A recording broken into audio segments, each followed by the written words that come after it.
ខ្ញុំជឿថាស្ត្រីមេផ្ទះក៏គាត់មានទំនួលខុសត្រូវយ៉ាងធំធេងសម្រាប់គ្រួសារដែរខ្ញុំជឿថាគាត់ហត់គាត់នឿយគាត់អស់កម្លាំងគាត់ល្វើយគាត់ stress ដោយសារតែគាត់មិនដែលបានទៅណាដោយសារតែគាត់ភាគច្រើនមិនដែលបានដើរហើរទៅញ៉ាំកាហ្វេទៅ shopping ឬក៏ទៅអង្គុយនៅក្រៅផ្ទះយូរនោះទេដោយសារតែគាត់មានទូនាទីមានទំនួលខុសត្រូវមើលផ្ទះមើលសម្បែងសម្អាតផ្ទះសម្អាតសម្បែងធ្វើម្ហូបរៀបចំចានឆ្នាំងមើលកូនងូតទឹកឲ្យកូនបញ្ចុកបាយកូនមើលថែទាំសុខភាពកូនពេលកូនឈឺពេលកូនថ្កាត់ជាដើមការងារមួយហ្នឹងខ្ញុំជឿ 100% ពិតជាហត់ខ្លាំងណាស់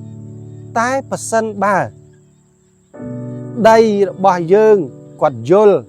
ហើយគាត់ចេះលើកទឹកចិត្តចេះផ្ដល់ក្តីស្រឡាញ់ចេះផ្ដល់កម្លាំងចិត្តចេះផ្ដល់ភាពកក់ក្ដៅចេះផ្ដល់ភាពអាណិតអាសូរចេះផ្ដល់អីទៅដែលជាទូនាទីដែលជាខ្នងបង្អែកដ៏រឹងមាំរបស់ប្រពន្ធខ្ញុំជឿថាទោះហត់នឿយប៉ុណ្ណាទោះអស់កម្លាំងប៉ុណ្ណាក៏គាត់នៅតែមានកម្លាំងក៏គាត់នៅតែអាចតស៊ូជាមួយជីវិតមួយនឹងបានដែរបងប្អូនអរគ្នា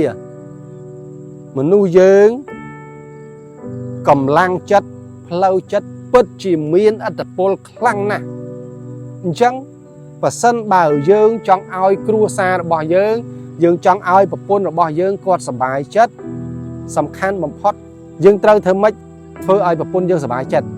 នៅពេលដែលប្រពន្ធយើងសប្បាយចិត្តផ្លូវចិត្តរបស់គាត់ចាប់ផ្ដើមធូរស្រាលផ្លូវចិត្តរបស់គាត់ចាប់ផ្ដើមរសាយបន្ទុករបស់គាត់ហើយជំងឺ stress របស់គាត់ក៏ចាប់ផ្ដើមរសាយម្ដងបន្តិចដូចគ្នាហើយគាត់ក៏មានកម្លាំង